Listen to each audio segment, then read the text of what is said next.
নমস্কার, কেমন আছো সবাই? আমরা ভালো আছি। এই যে আস্ত মুরগি কাটিয়ে কুটিয়ে নেব রান্নার জন্যে। এই যে কাটা হয়ে গেছে, এই যে আলু ভাজিয়ে নিছি। আলু ভাজি, এই যে রসুন, শুকনো জাল, গরম মশলা, জিরিয়ে দিয়ে সামান্য পরিমাণে জল দিয়ে কষাইয়ে নেবো। আস্ত রসুন দিয়ে দেবো, দিয়ে মশলাটা সুন্দর করে কষাইয়ে নেবো। কষাইয়ে মাংস দিয়ে দেবো। মাংস দিয়ে হলুদ লবণ দিয়ে ভালো কষাইয়ে নেবো সুন্দর করে। কষাইয়ে ভালো করে কষাইয়ে তাই জল দিয়ে দেবো পরিমাণ মতো।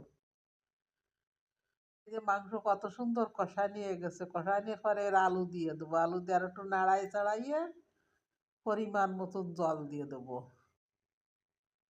এই জল দিয়ে একটু হলুদ দেবো। হলুদ দিয়ে আর একটু জাল দিয়ে লবণ দেবো আর একটু হালকা করে। গরম মশলা নামানির আগে দিয়ে নেবো।